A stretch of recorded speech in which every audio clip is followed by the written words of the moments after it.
Is it really possible for a tiny tweak to your morning coffee routine to ignite your metabolism and put your body into full fat-burning mode for the rest of the day? Check out the link in the video description now and transform your morning coffee into a metabolism-boosting super drink. Julian Wood spent the last moments of his life playing in his mother's shopping cart as they went on a Monday afternoon grocery run.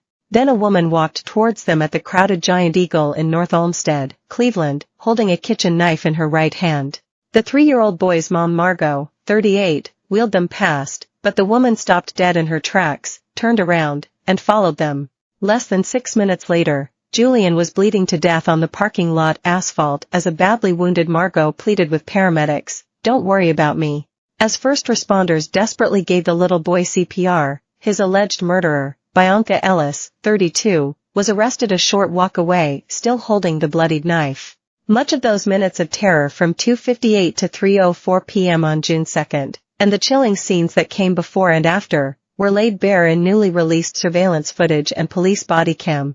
Ellis bought a knife earlier that day from a nearby Volunteers of America thrift store, and was caught on camera pacing back and forth in front of Giant Eagle.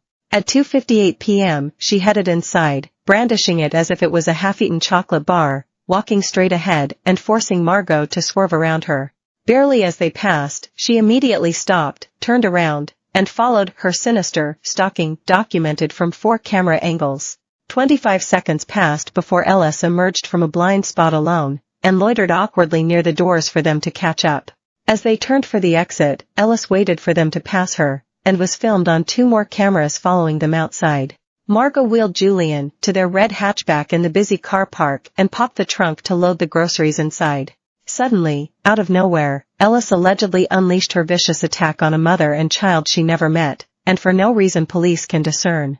The 911 calls came in bunches, as horrified shoppers and staff on their break had no chance to stop the frenzied stabbing. "There's a child, he's bleeding all over the place, they're giving him CPR," one caller relayed, her voice strained with panic. Witnesses barely 15 minutes later described the attack to police at the scene, just after Julian and her mom were rushed to St. John Medical Center. "I hear a scream, I look back, and she's just stabbing," one said. Another, a heroic man in a red shirt, described how Ellis walked up to them and just stabbed, showing a downwards overhand stabbing motion with his own hand.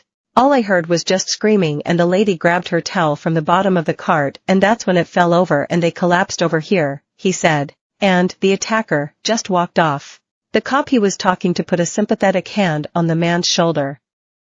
"This is not okay for anyone to see," he said. Shoppers dropped what they were doing and ran from every direction, the witness said, as he watched the attacker trying to get away and decided she wouldn't. The man got in his car and followed, calling 911 as he drove to report her every move. Just a few minutes later at 3:04 p.m., police cornered Ellis in a side street, guns drawn, and made her lie down on the road.